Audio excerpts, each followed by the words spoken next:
ओम नमः शिवाय सभी दोस्तों को हर हर महादेव। दोस्तों मैं और मेरा बेटा राम हम कर रहे हैं पंच केदार की यात्रा। उसमें एपिसोड 1 में मैंने आपको दिखाया है कि मैं नासिक से मुंबई, मुंबई से दिल्ली, दिल्ली से गुप्त काशी और गुप्त काशी से केदारनाथ का ट्रिक जहाँ से स्टार्ट होता है ऐसे गौरीकुंड हम किस प्रकार पहुँचे। एपिसोड 2 में हमने गौरीकुंड से केदारनाथ का ट्रैक करके केदारनाथ के दर्शन किए और हमारे पंच केदार के प्रथम केदार केदारनाथ के दर्शन मैंने एपिसोड 2 में दिखाए। आज एपिसोड 3 में मैं आपको दिखाऊंगा कि केदारनाथ से हम गौरीकुंड, गौरीकुंड से सोनप्रयाग से गुप्त काशी और गुप्त काशी से ऊखीमठ किस प्रकार पहुँचे और ऊखीमठ से हमारा दूसरे केदार मदमहेश्वर का ट्रैक कैसा रहा। तो मदमहेश्वर को आप कैसे जा सकते हो, इसमें आप पूरी जानकारी देने की कोशिश इस वीडियो में मैं करूंगा। अगर पंच केदार यात्रा आप पहली बार देख रहे हो तो चैनल को ज़रूर सब्सक्राइब कीजिए, अपने दोस्तों के साथ ज़्यादा से ज़्यादा शेयर कीजिए। तो शुरू करते हैं अपने द्वितीय केदार की यात्रा। हर हर महादेव।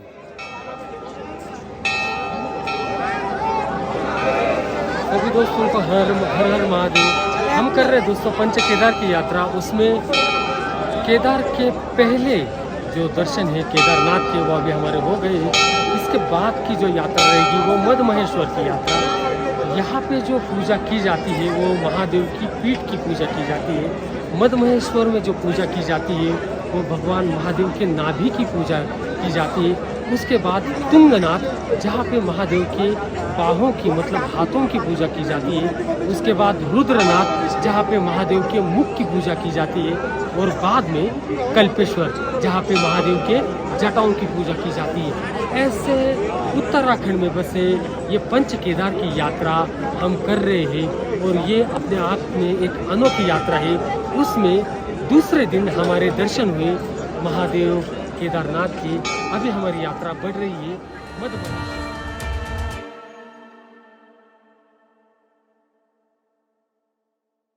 हर हर महादेव। दोस्तों हमारी यात्रा का तीसरा दिन आज शुरू हो गया है। केदारनाथ से अभी हम नीचे की तरफ गौरीकुंड की तरफ जा रहे हैं।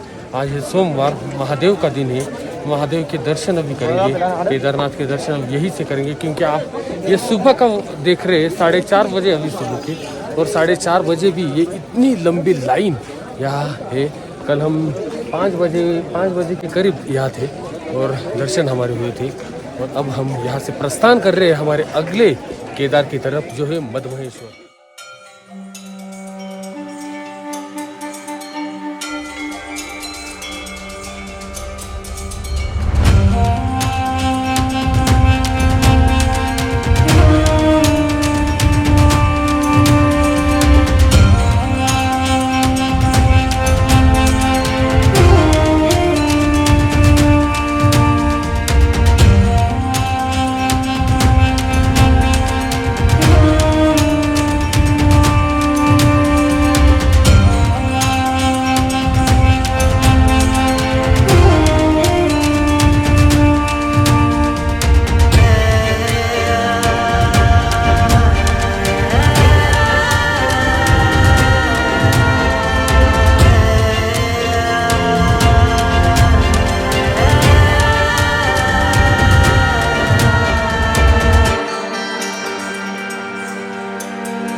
केदारनाथ की यात्रा पे आपको शिलाजीत और केसर भी देखने को मिलेगा, जैसे ये। तो देखिए ये मैं अभी आपको दिखा रहा हूँ, ये है शिलाजीत। ये कितना ग्राम है ये? 50 ग्राम। कितने का देते हैं आप ये? 150 रुपये का। और ये हिंग है। हिंग दिखाओ एक मिनट।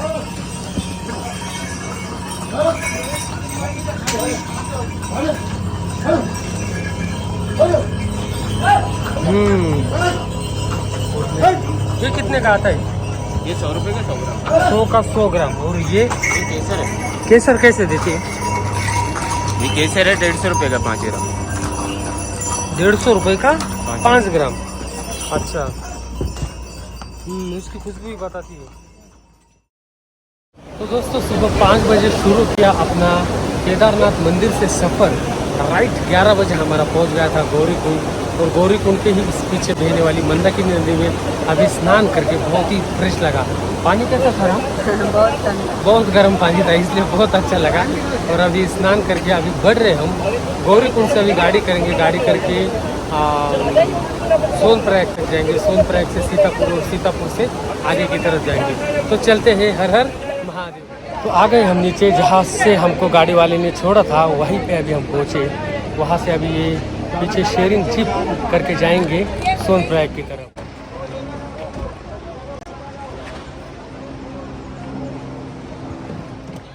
12:30 बजे हम उतर गए हैं सोनप्रयाग। लेकिन ये एक्चुअली सोनप्रयाग में नहीं उतरते, थोड़ा 1 किलोमीटर पीछे ही उतरते, क्योंकि भीड़ इतनी है दोस्तों, इसलिए। तो सोनप्रयाग से अभी हम आगे सीतापुर की तरफ जाने की कोशिश करेंगे। मैं राम को पूछता हूँ, राम इसका नाम सोनप्रयाग क्यों है? प्रयाग मतलब 2 नदियों का संगम। जैसे देवप्रयाग में मैंने तुमको दिखाया भागीरथी और अलकनंदा का संगम बन के गंगा बनती। और सोनप्रयाग मतलब ऐसी जगह जहाँ पे अलकनंदा और मंदाकिनी का संगम होके आगे वो नदी कौन सी बनती है? अलकनंदा। अलकनंदा का आगे संगम देवप्रयाग में।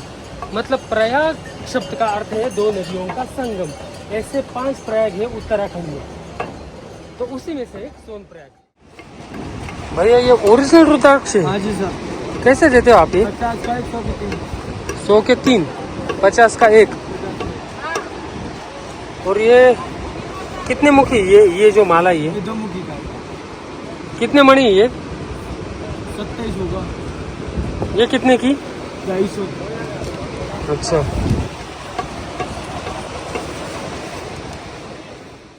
सबसे पहला काम करेंगे, हमारी जो बैग रखी थी हमने, वो बैग लेंगे और फिर जाएंगे आगे गुप्त काशी की तरफ। आप जो मेरे पीछे देख रहे हैं ये है सोनप्रयाग का टैक्सी स्टैंड। लेकिन यहाँ से कोई भी गाड़ी गुप्त काशी के लिए नहीं जा रही है, क्योंकि ट्रैफिक जाम बहुत लगा है वो बोल रहे हैं। इसलिए अभी हम जा रहे हैं सीतापुर की तरफ, और सीतापुर से ही फिर गाड़ी करेंगे गुप्त काशी। हमारी एक प्रकार से परीक्षा ले रहे दोस्तों, क्योंकि कोई भी गाड़ी हमें गुप्त काशी के लिए मिल नहीं रही है।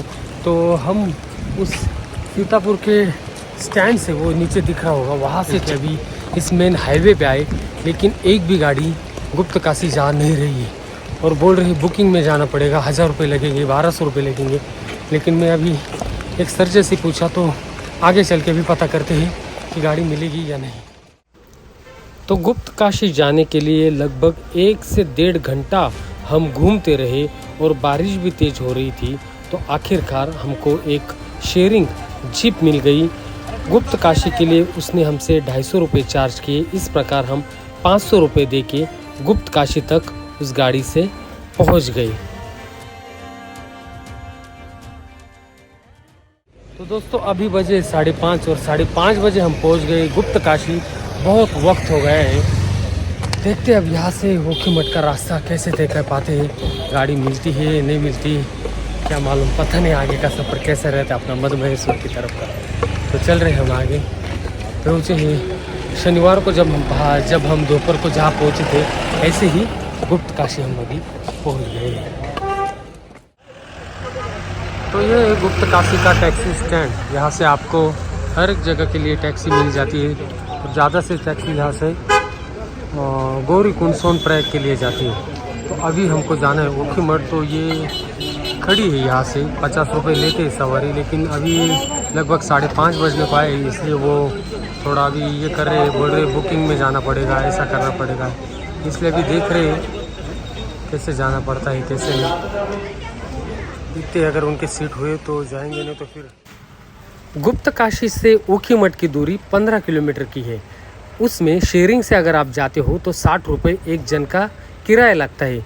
लेकिन जब हम गुप्त काशी पहुँचे तो कोई भी सवारी मिल नहीं रही थी, तो बुकिंग में जाए आप, ऐसे ड्राइवर साहब हमारे बोल रहे थे। लेकिन कुछ तो भी एडजस्टमेंट करके और एक भैया आए थे, उनके साथ हम ऊखीमठ के लिए निकले और इसका किराया हमको पड़ा था 350 रुपये दोनों का। लेकिन क्या करते, वहाँ रुक के कोई फ़ायदा नहीं था, तो इसलिए निकल पड़े ऊखीमठ की तरफ। ऊखीमठ 4 ही किलोमीटर बचा था तो हमारे गाड़ी के टायर पंक्चर हो गए और कहानी में फिर ट्विस्ट आ गया।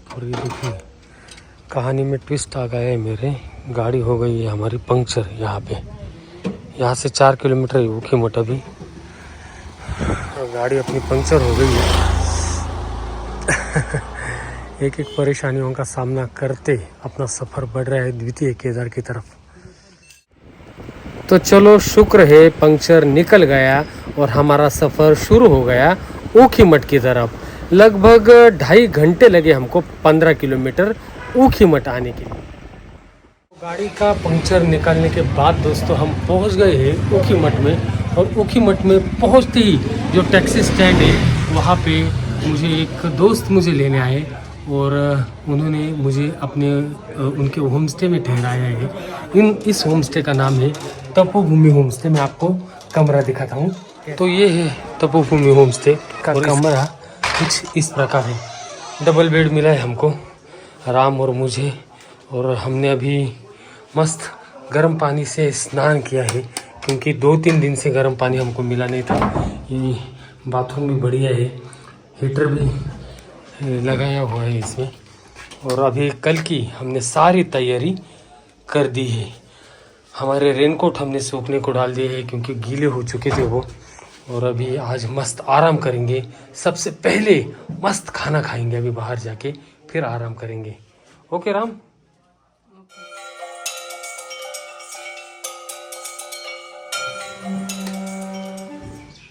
फ्रेंड्स, आज है हमारे यात्रा का 4था दिन। अब यहाँ से हमको जाना पड़ेगा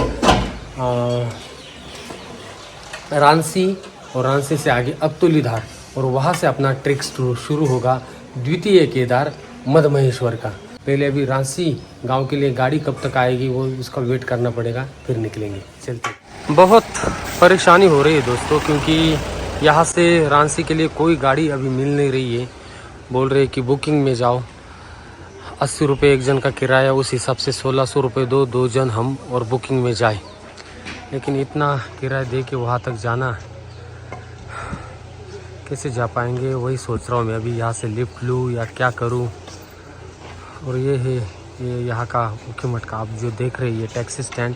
यहाँ से गुप्त काशी, अलग अलग चोपता, अलग अलग जगह के लिए गाड़ियाँ जाती है। बस धूप खिल गई है अभी और 8 बजे है, और 8 बजे भी हम ऊखीमठ में ही है रुके क्योंकि रांसी की गाड़ी कहीं मिल नहीं रही है।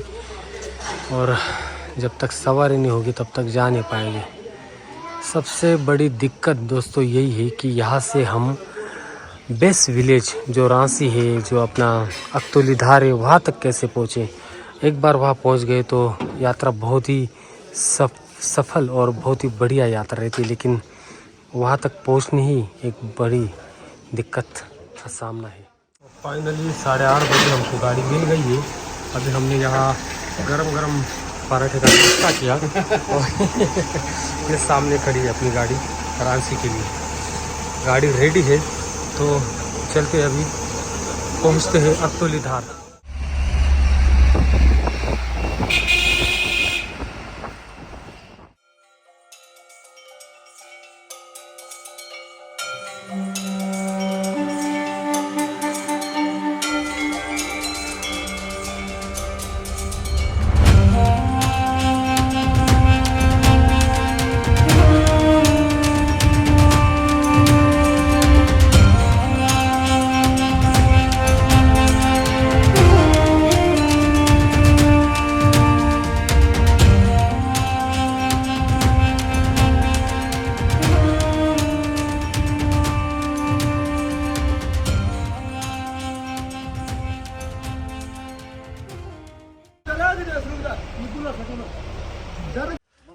वेलकम टू रांची दोस्तों। 8:30 बजे हम निकले थे और अभी बजे 10:10 और हम पहुंच गए रांची। आप जो ये सीढ़ियाँ देख रहे हैं ये राजेश्वरी मंदिर है रांची गांव में, वहाँ चलती है ये सीढ़ियाँ।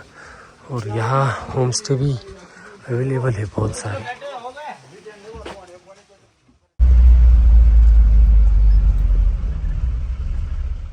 वेलकम टू अक्तुली धार दोस्तों। ये देखिए जय मदमहेश्वर बाबा, और यहीं से अभी मदमहेश्वर का अपना ट्रैक शुरू होगा। अगर आप अक्तुली धार भी आ जाए तो ये देखिए यहाँ Krishna hotel and home stay, यहाँ पे नंबर लिखे उनके, आप लगे तो नोट कर सकते हैं। आप ही का ही है पूरा, ठीक है। आने के बाद मिलते फिर आपसे। हाँ, ओके ठीक है भैया जी। ट्रेकिंग गाइड और घोड़ा खच्चर भी आपको चाहिए तो ये रंजीत बिष्ट नंबर लिखा है। तो चलते हैं दोस्तों, शुरू करते हैं अपनी मदमहेश्वर की यात्रा। पहला केदारनाथ के दर्शन हमारे हो गए थे परसों ही, और कल हम नीचे उतरे थे। नीचे उतर के फिर ऊखीमठ से आए हम अभी रांची से अक्तुली धार। और ये बेहद ही शांत और सुकून भरा ट्रैक लग रहा है, क्योंकि केदारनाथ में तो बहुत भीड़ थी, लेकिन यहाँ का माहौल और ये पंछियों की आवाज़ और ये प्राकृतिक सौंदर्य देखिए मनमोहक लग रहा है। और ये पीछे पहाड़ियाँ देखिए आप, वहीं तक अभी हमको ट्रैक शुरू करना है।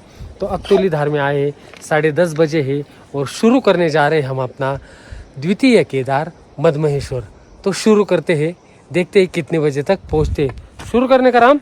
हाँ। Okay ready, let's go. हर हर महादेव। से सीधे आने के बाद एक रास्ता जाता है सीधे, ये देखिए यहाँ से, लेकिन यहीं पे बोर्ड लगा है मदमहेश्वर पैदल मार्ग। तो यहाँ से शुरू होगा अपना ट्रैक।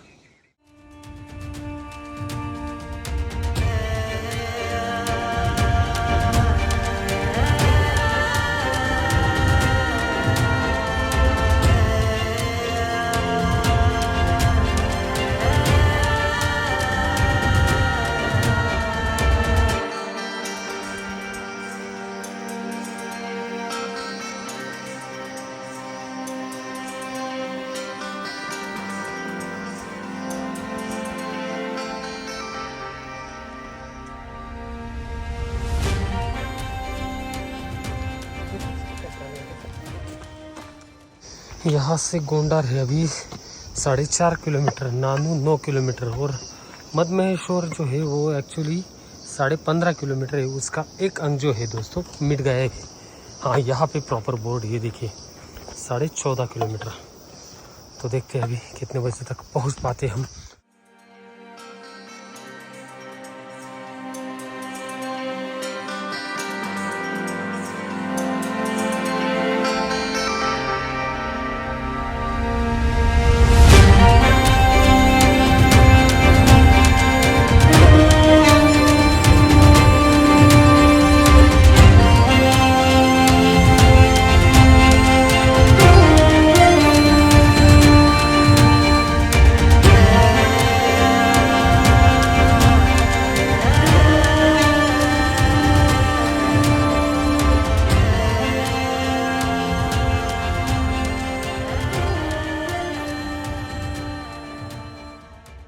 खूबसूरत मनमोहक वाटरफॉल देखने के बाद ही हमको चढ़ाई शुरू होती है इस मदमहेश्वर की ट्रैक में।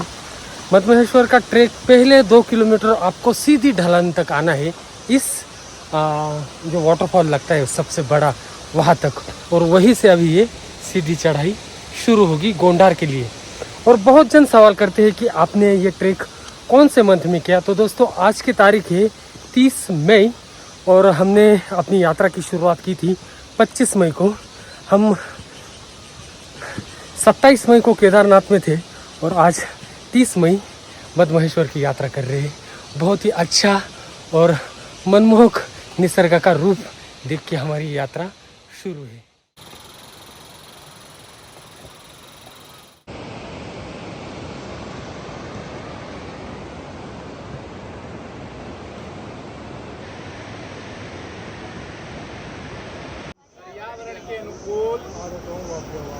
आदतों का व्यवहार के महत्व के विषय में सतत रूप से प्रेरित करूंगा और भविष्य में सिंगल यूज प्लास्टिक का प्रयोग नहीं करूंगा।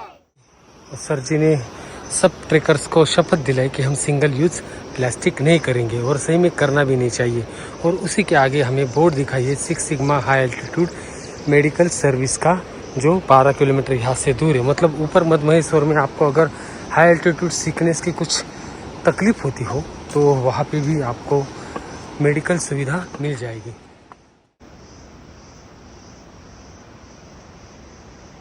आगे आने के बाद बड़े से पत्थर के नीचे ये पहला हमको रिफ्रेशिंग पॉइंट, मतलब नींबू पानी जूस अगर आपको चाहिए तो यहाँ मिल जाएगा।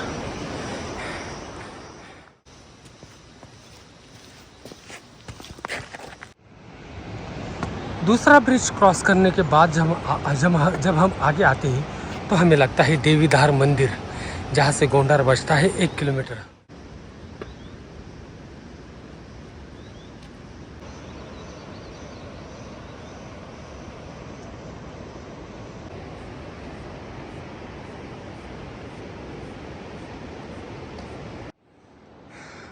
Welcome to Gondar. तो लगभग 4 किलोमीटर दूरी पे गोंडार पे अभी हम पहुंच गए हैं। यहाँ से मध्य महेश्वर की दूरी है 10.300 किलोमीटर। अगर आप रात को देरी से यहाँ पहुँचते हो तो यहाँ ठहरने की, खाने पीने की उचित व्यवस्था यहाँ की जाती है। ये देखिए, जैसे कि ये कैलाश टूरिस्ट लॉज, यहाँ पे ये नंबर भी लिखे गए हैं। आप इनका स्क्रीनशॉट निकाल के इनसे कांटेक्ट कर सकते हैं। तो अभी गोंडार से अभी हम जा रहे हैं आगे बनतोली की तरफ। बनतोली मतलब एक ऐसी जगह जिस नदी के साथ हम आगे बढ़ रहे हैं, उस नदी का और मधुगंगा नदी का संगम जहाँ पे होता है, ऐसी जगह। चल रहे हम आगे। राम को थकावट लग रही है इसलिए राम बैठ गए हैं वहाँ पे, क्योंकि अभी बैग चेंज करने की बारी आ गई है। बैग अब आएगा मेरे पास। ओके राम। तो गोंडार गांव में अभी मैंने पढ़ा दोस्तों, यहाँ बुरांश का जूस उपलब्ध है। तो मैंने उस लेडीज से पूछा कि क्या है बुरांश। वो बोले यहाँ का फूल रहता है जो जंगल में मिलता है, और उस फूल का ही जूस रहता है जिसे बुरांश का जूस कहते हैं। तो गोंडार से अभी हम आगे बढ़ रहे हैं बनतोली की तरफ।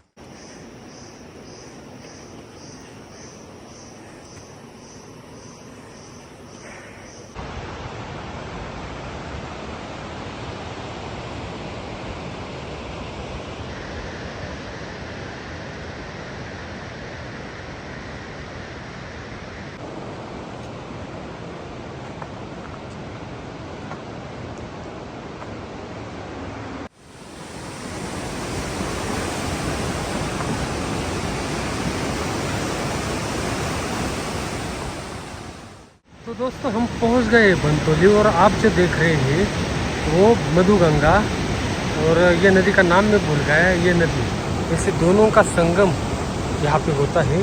और ये है गांव आगे बनतोली। यहाँ पे भी आप होम स्टे, लंच, डिनर कर सकते हैं। ये न्यू आशुतोष लॉज, इसमें नंबर भी लिखा है, और यहाँ ठहरने की भी सुविधा हो सकती है। अब यहाँ पे हम देखते हैं 12:30 बजे कुछ पराठे शराठे खाएंगे। तो खाएंगे एक पराठा, खाने का एक पराठा। चलो एक पराठा खा लेते, फिर चलते आगे।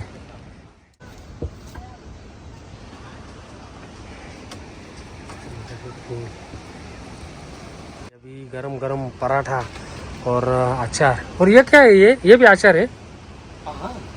चटनी बहुत। हाँ, बुरांश का जो फूल रहता है। और ये बनतोली कौन सा, मधुगंगा और कौन सी नदी वो? मोरखंडा और मधुगंगा नदी का संगम जहाँ होता है, वहाँ पे अभी नाश्ता कर रहे हैं। तो नाश्ता करके फिर जाएंगे अभी आगे। मस्त पराठे खा के अभी 12:53 को 1740 मीटर की हाइट से अभी चढ़ाई अपनी स्टार्ट होगी। और जो मेन चढ़ाई है ना दोस्तों, वो बनतोली से स्टार्ट होगी। सीधी खड़ी चढ़ाई 9-10 किलोमीटर की। तो चलते अभी धीरे धीरे, देखते कितने बजे पहुंचते हम। और बहुत ही खूबसूरत प्राकृतिक सौंदर्य भरा ये ट्रेक अभी तक।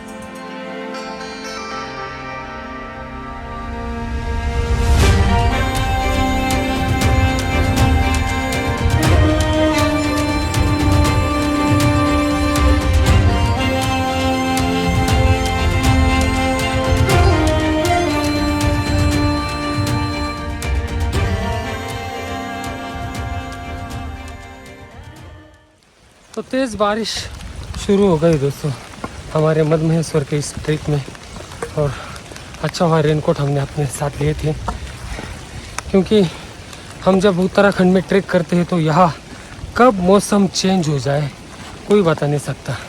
इसलिए पूरी तैयारी के साथ ही अपना ट्रेक करें, क्योंकि एक बार अगर गीले हो जाए तो कपड़ों का वज़न, बैग का वज़न, फिर थोड़ी मुश्किल का सामना करके ट्रेक करना पड़ता है।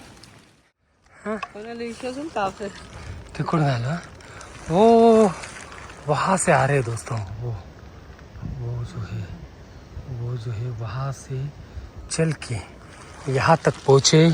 और बंतुली के बाद हम पहुँच गए अभी खटरा।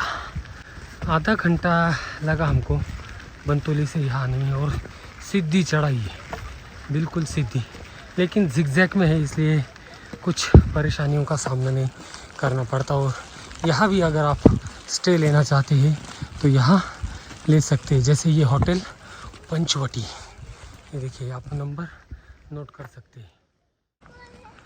नमस्ते।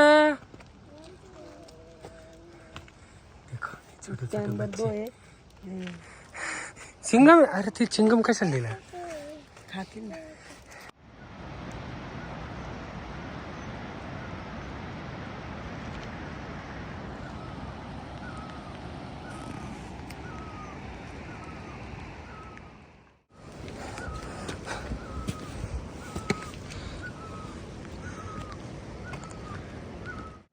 तो खटरा से थोड़ा ऊपर आने के बाद ये देखिए ना कितना खूबसूरत ये बनाया हुआ है, बेहद ही खूबसूरत। मतलब एक ही खम्भे पे ये पूरा गोल एक छतरीनुमा आकार दिया गया है, बेहद ही खूबसूरत यार।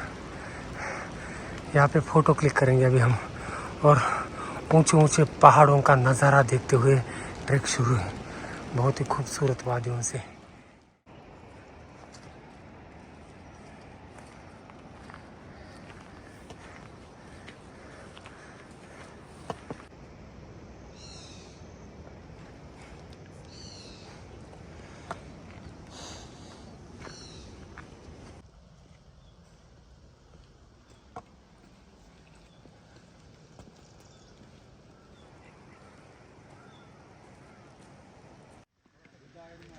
तो हम पहुंच गए अभी नानू से मधमहेश्वर रहते हैं 5.5 किलोमीटर।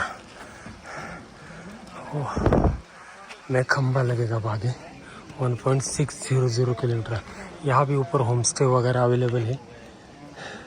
5.5 किलोमीटर मधमहेश्वर बाकी है, और हम हैं अभी लगभग 2400 मीटर एलिवेशन पे, और जो अपना मधमहेश्वर टेम्पल है लगभग 3400-3500 मीटर, मतलब 1000 मीटर की चढ़ाई और हमें करनी है। राम थक गए क्या तू?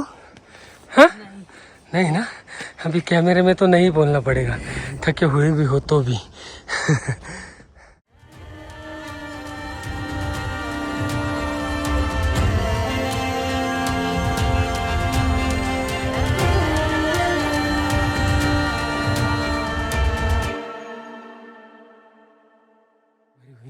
आप जो मेरे पीछे जो बड़े बड़े हिमालय के हिम शिखर देख रहे हैं वो चौखंबा, केदार वैली, सारे पर्वत यहाँ से बेहद ही खूबसूरत नज़र आ रहे हैं। और धूप छाँव का खेल यहाँ बहुत चलता है। अभी तेज़ बारिश हुई थी तो, और अभी धूप निकल आई। और मैं बता दूँ आपको, जगह जगह ऐसे पानी भरने के आपको ये नल देखेंगे। हमने अभी तक एक भी बिस्लरी की बोतल खरीदी नहीं है। सिंगल यूज़ प्लास्टिक यहाँ पहाड़ों में से में बैन कर देना चाहिए। और अभी पानी भरते हैं।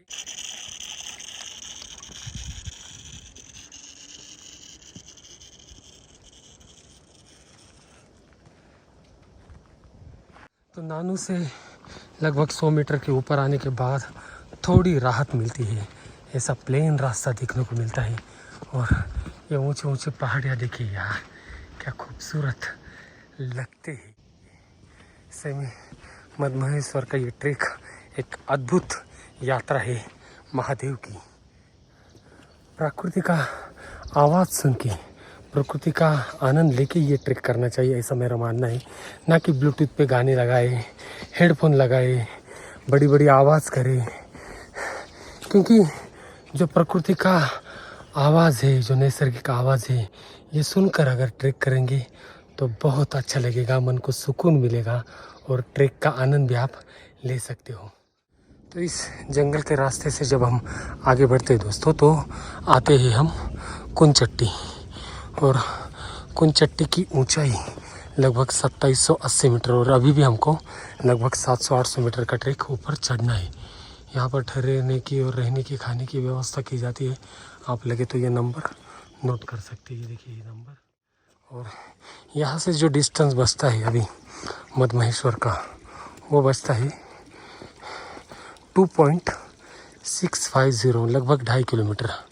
और हमने शुरुआत की थी अक्तोली से, लगभग 12 किलोमीटर चल के आए हम अभी। पहाड़ियाँ पूरी छोटे छोटे पहाड़ है, छोटे छोटे पहाड़ है। हाँ, चौखमा इधर है। इधर है क्या? फिर ये केदार मैं नासिक से आया हूँ। ना अरे नासिक का, ठीक है। अच्छा, फिर ये कौन से, मतलब नाम कौन सा है इस पहाड़ का? ये धोला धोला ये है। अच्छा अच्छा, यहाँ से बद्रीनाथ आया जा। ये बद्रीनाथ का है, मतलब ये सतोपंत वाला। या अच्छा अच्छा अच्छा अच्छा, आप इधर रहते हो? मैं इधर ही लोकल आदमी। अच्छा अच्छा अच्छा।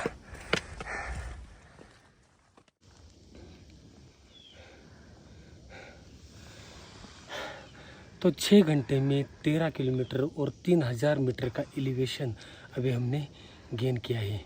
यहाँ से लगभग 1.5 या 2 किलोमीटर मदमहेश्वर पहुँचेंगे, अपने द्वितीय केदार पहुँचेंगे। बहुत ही खड़ी चढ़ाई लगती है जब हम कुंचट्टी से ऊपर की तरफ चलते हैं। तो दोस्तों लगभग अभी 6 बजने को आए हैं और यहाँ से अभी आधा किलोमीटर बचा है अपना द्वितीय केदार मदमहेश्वर। वो जो बुरांश का जो पेड़ है वो मैं आपको दिखाता हूँ।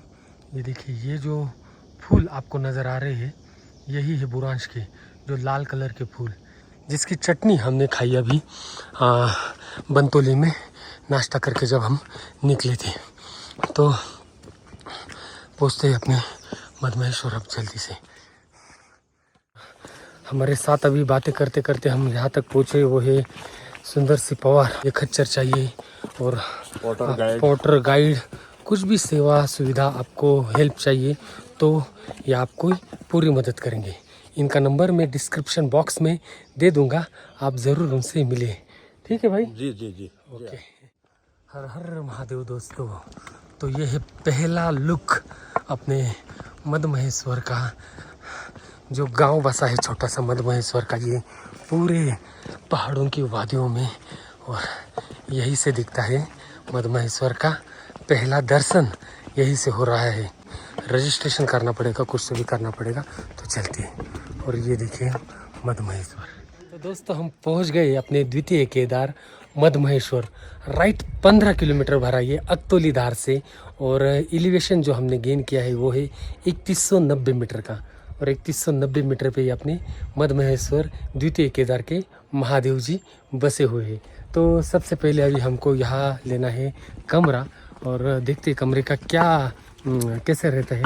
तो वो जो अपने भाई मिले थे पवार भाई, वो बोले कि मंदिर के सामने आप जाइए, फिर वही आपको कमरा वो देंगे, क्योंकि ये लाइन सिस्टम रहता है। एक का अगर कमरा भर जाए तो दूसरा भरती है, फिर भर जाए तो तीसरा, ऐसे लाइन से उनका सिस्टम है। तो देखते हैं कैसे है। मदमहेश्वर पहुंचते ही हमने वहाँ शेयरिंग बेसिस पे बेड्स मिलते हैं, वह उसमें 2 बेड बुक किए। अगर आप वहाँ कमरा लेना चाहते हो तो कमरा भी ले सकते हो। और इस प्रकार रहने की सुविधा होने के बाद हम मंदिर गए और 7 बजे की आरती शुरू हुई। आरती तो बहुत ही मनमोहक लगी और बहुत अच्छा लगा मदमहेश्वर के हम समय पे ट्रेक पूरा कर सके। एक दिन में हमको लगा नहीं था कि हम मदमहेश्वर पहुंच पाएंगे, लेकिन हम समय से पहले मदमहेश्वर पहुंच के बराबर आरती के समय वहां हाजिर हुए। द्वितीय केदार मदमहेश्वर पहुंच के बहुत ही आनंद लग रहा है। मंदिर के अंदर शूटिंग अलाउड तो नहीं है, लेकिन मंदिर के अंदर की अगर बात करूं तो मंदिर में 2 मूर्तियां स्थापित है, जिनमें से एक भगवान शिव और माता पार्वती की अर्धनारीश्वर को समर्पित है, तो केवल माता पार्वती को एक समर्पित है।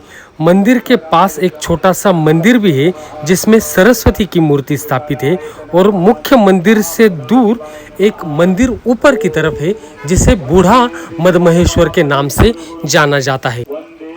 पंच केदारों में से हमने प्रथम केदार श्री केदारनाथ के दर्शन किए। उसमें महादेव की पीठ की पूजा की जाती है। अभी आज जो हम दर्शन कर रहे हैं मदमहेश्वर का, उसमें महादेव के मध्य भाग यानी नाभि की पूजा की जाती है। ऐसे पंच केदारों में से द्वितीय केदार का दर्शन करके आनंद लग रहा है। शिव की कृपा में बन रहा है अपना गर्मा गर्म खाना। यहाँ पे अपना राम सेक रहा है। यहाँ पे गरम गरम खाना खाएंगे और फिर मैं वीडियो का एंड करता हूँ रूम में। तो खाना खा के अभी आ गए दोस्तों रूम में हम, और लगभग 8:30 बज गए। अभी गरम गरम सेकते हुए हमने खाना खाया। ये शेयरिंग कमरा लिया है। अभी वीडियो अच्छा लगे तो ज़रूर लाइक कीजिए, शेयर कीजिए और देखते रहिए मेरे साथ पंच केदार की यात्रा। हर हर महादेव।